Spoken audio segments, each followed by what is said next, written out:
हिमांशु जी, आप युवा के हैं तो मान लीजिए कि एक बार अगर बिहार से कोई प्रधानमंत्री बनना चाह रहा है तो उसमें दिक्कत क्या रहा है? हम राष्ट्रीय अध्यक्ष पहले वो आरपी सिंह को शिकायती करके टारगेट करके हटाए तो वो मतलब बीजेपी के आदमी हो गए।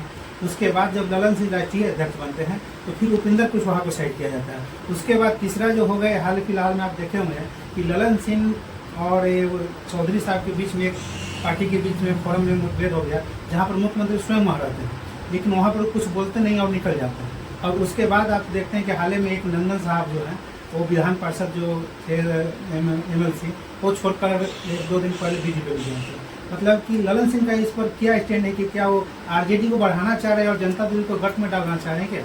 क्या आप संभव नहीं है और वो उनको प्रधानमंत्री बना? अरे भैया, प्रधानमंत्री उपेंद्र कुशवाहा के जो पार्टी थी उस समय वो एनडीए छोड़ दिए, जबकि मंत्री पद में शामिल थे।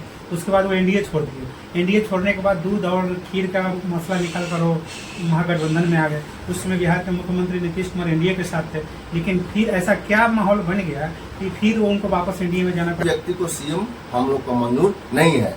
जो उपेंद्र कुशवाहा टूटे और फिर उसके बाद इन अपना पार्टी को समाप्त कर दिए।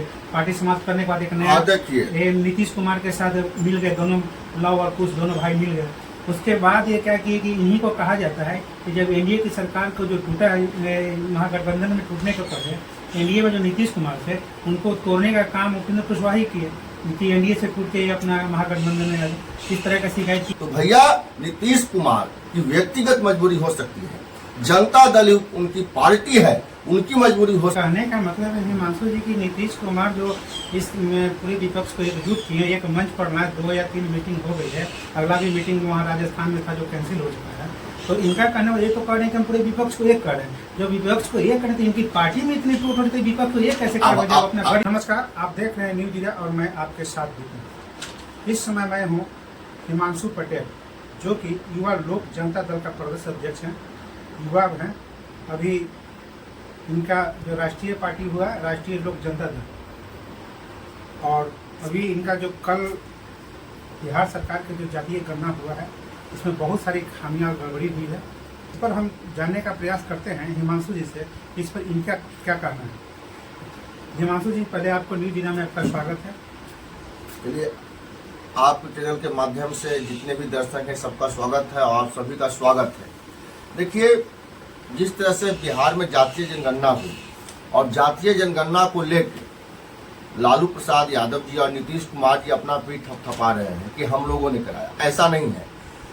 कई वर्षों से बिहार में विभिन्न संगठनों के लोग, विभिन्न राजनेता, उसमें उपेंद्र कुशवाहा जी भी थे, हम लोग भी थे। आंदोलन का नतीजा है कि बिहार में जातीय जनगणना हुआ। इसके लिए हम नीतीश कुमार जी को धन्यवाद देते हैं कि ठीक है, आपने कराया। लेकिन इस जातीय जनगणना में जितनी गड़बड़ी है, जितना अनियमितताएं बरती गई है, यह लोगों के साथ अन्याय किया गया है।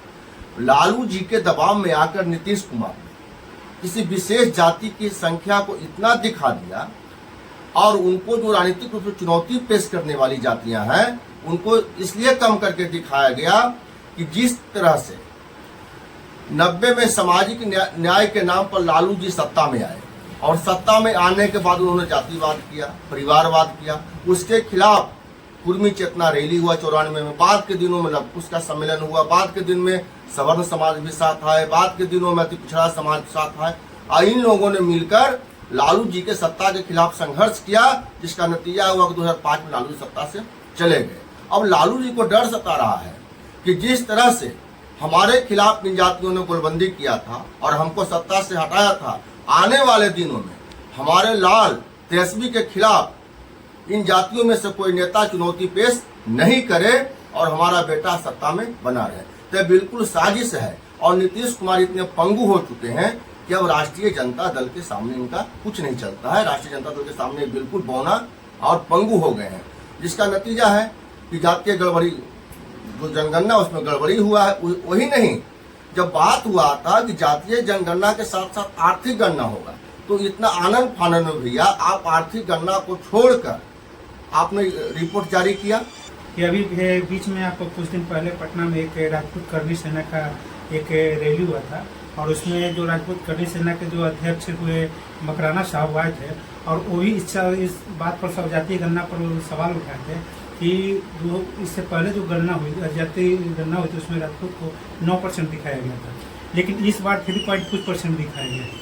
तो यहाँ पर जो मान लिया कि जो 500 करोड़ का जो नीतीश कुमार का जो बजट था, इसमें जातीय गणना में एकदम निष्पक्ष चुनाव होगा, तो इसमें फिर यहाँ से गड़बड़ी कैसे हुई? अगर गड़बड़ी बाय द वे हुआ तो इसमें आप लोग क्या जांच की मांग की मुद्दा उठाएंगे क्या?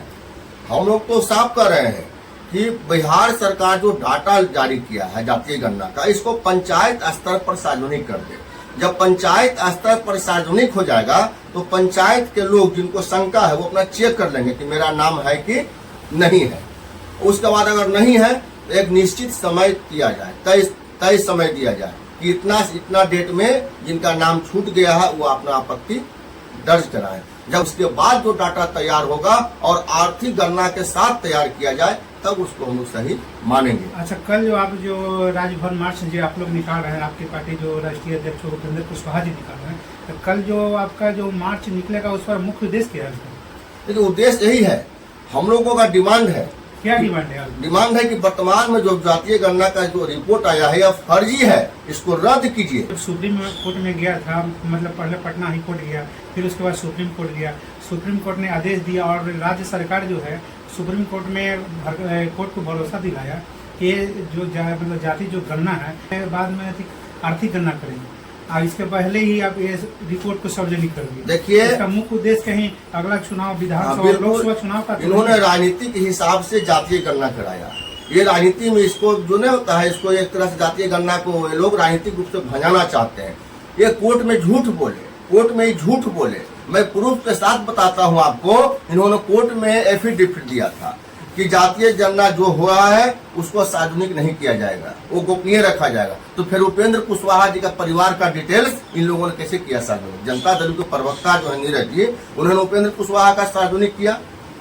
तो ये जो सरकार है ये बिल्कुल ही जो पंगु बन गए हैं नीतीश कुमार, और ये जो सरकार में बैठे हुए लोग हैं सिर्फ जो है अपनी एक विशेष जाति की आबादी को बढ़ा देकर इसलिए दिखा दिए हैं ताकि दूसरी जाति जो उनको चुनौती पेश करता है वह इतना उसका मनोबल टूट जाए कि भविष्य में कोई चुनौती पेश नहीं करे। इसके पहले उपेंद्र कुशवाहा के जो पार्टी थी उस समय वो एनडीए छोड़ दिए, जबकि मंत्री पद में शामिल थे।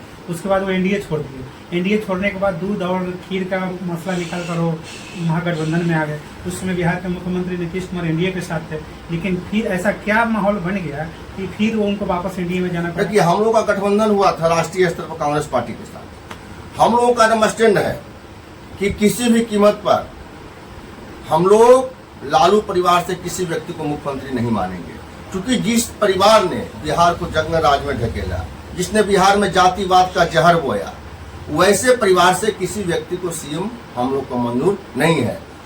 उपेंद्र कुशवाहा जी ने कहा। तो ये बोला जाता है कि मान लीजिए कि जो एनडीए से जो उपेंद्र कुशवाहा टूटे और फिर उसके बाद इन अपना पार्टी को समाप्त कर दिए।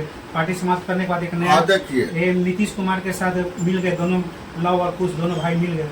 उसके बाद ये क्या किए कि इन्हीं को कहा जाता है कि जब एनडीए की सरकार को जो टूटा महागठबंधन में टूटने के पहले एनडीए में जो नीतीश कुमार थे उनको तोड़ने का काम उपेंद्र कुशवाहा ही किए कि एनडीए से टूट के अपना महागठबंधन में इस तरह का शिकायत की जा रही है। नहीं, देखिए, आप जो सवाल किए हैं विपिन जी, उसका जवाब हम दे रहे हैं। देखिए, हम लोग 20 का चुनाव अलग मोर्चा बना के लड़े थे। अगर हम लोग के मन में स्वार्थ की भावना होती और ये लक्ष्य होता है कि हमको विधायक बनना है तो हम लोग महागठबंधन में रहता है, उपेंद्र कुशवाहा जी बड़े पद पर होते और हिमांशु टेलीवाज विधायक होता। लेकिन हम लोगों ने साफ कहा कि लालू जी के परिवार से कोई चेहरा हमको मंजूर नहीं है बिहार के मुख्यमंत्री के लिए। हम लोग अलग लड़ने के कारण नीतीश कुमार की ताकत घट गई, नीतीश कुमार आ गए 43 पर और लालटेन की रोशनी बड़ा बढ़ गई। तो लालटेन वालों को लगा कि उपेंद्र कुशवाहा नीतीश कुमार दोनों आपस में लड़ेंगे तो बीच में हमारा दाल गल सकता है। तो बहुत शिद्दत और बहुत संघर्ष के बाद जॉर्ज फर्नांडिस साहब के नेतृत्व में बिहार से जंगल राज को समाप्त किया गया था। हम लोग किसी भी कीमत पर बिहार में जंगल राज की वापसी नहीं चाहते हैं। तो हम लोगों ने फैसला किया कि अपनी पार्टी का नीतीश कुमार के प्रस्ताव पर हम लोगों ने अपनी पार्टी का विलय कर दिया। और विलय इसलिए किया कि हम तो नीतीश कुमार जिंदाबाद करने गए थे और नीतीश कुमार खुद ही लालटेन छाप जिंदाबाद करने लगे, खुद ही लालू प्रसाद यादव जिंदाबाद करने लगे। तो भैया, नीतीश कुमार की व्यक्तिगत मजबूरी हो सकती है, जनता दल उनकी पार्टी है, उनकी मजबूरी हो सकता है, वो सरकार के मुखिया है, उनकी सरकार की मजबूरी हो सकती है, लेकिन बिहार का कोई कुर्मी समाज, अति पिछड़ा समाज, प्रगतिशील समाज की कोई मजबूरी नहीं है लालटेन छाप जिंदाबाद करना और लालू यादव जिंदाबाद करना। नीतीश कुमार को करना है, उनका व्यक्तिगत सिलेंडर है, वो लालू यादव जिंदाबाद करें, लालटेन छाप जिंदाबाद करें। इसी बात पर हम लोगों ने उपेंद्र कुशवाहा जी के नेतृत्व में अलग पार्टी बनाया, राष्ट्रीय लोक जनता दल। अच्छा, एक सवाल ये भी उठता है हिमांशु जी, कुशवाहा जी इसमें एनडीए में थे, नहीं बता रहा, मतलब कि जिस समय कुशवाहा जी आपका ये महागठबंधन में थे तो उस समय राष्ट्रीय अध्यक्ष पहले वो आरपीएस सिंह को शिकायती करके टारगेट करके हटाए तो वो मतलब बीजेपी के आदमी हो गए। उसके बाद जब ललन सिंह राष्ट्रीय अध्यक्ष बनते हैं तो फिर उपेंद्र कुशवाहा को साइड किया जाता है। उसके बाद तीसरा जो हो गए हाल फिलहाल में आप देखे होंगे कि ललन सिंह और ये चौधरी साहब के बीच में एक पार्टी के बीच में फोरम में मुठभेड़ हो गया, जहाँ पर मुख्यमंत्री स्वयं वहाँ रहते हैं, लेकिन वहाँ पर कुछ बोलते नहीं और निकल जाते हैं। और उसके बाद आप देखते हैं कि हाल ही में एक नंदन साहब जो हैं वो विधान पार्षद जो थे MLC, वो छोड़कर 1-2 दिन पहले बीजेपी में गए थे। मतलब कि ललन सिंह का इस पर क्या स्टैंड है कि क्या वो आरजेडी को बढ़ाना चाह रहे हैं और जनता दल को गठ में डालना चाह रहे हैं क्या? अब देखिए, जब सवाल किए तो उसका जवाब सुनिए। देखिए, नीतीश कुमार में कोई आज नया बात नहीं है, शुरू से इनके अंदर राजनीतिक असुरक्षा की भावना रही है, शुरू से इनका नेचर है, इनके अंदर की गुण है, बदल नहीं सकता है कि जिस व्यक्ति को ये अपने पार्टी का राष्ट्रीय अध्यक्ष बनाते हैं, कुछ दिनों के बाद उसके पीछे लगते हैं उसको हटाने के लिए। इन्होंने जौहर साहब के साथ वैसा ही व्यवहार किया, शरद जी के साथ वैसा ही व्यवहार किया, RCP सिंह के साथ वैसा ही व्यवहार किया, और ललन सिंह को पीछे लगे हुए हैं, ललन सिंह को भी हटा के ही दम लेंगे।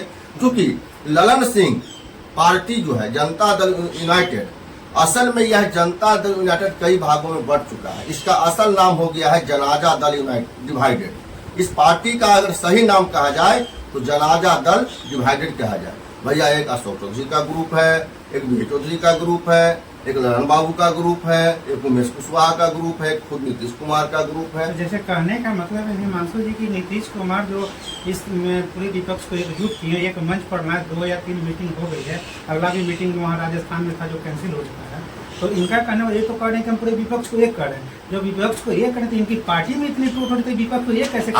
अब ऐसा सवाल कर रहे हैं कि विपक्ष नीतीश कुमार से कुछ संभव है?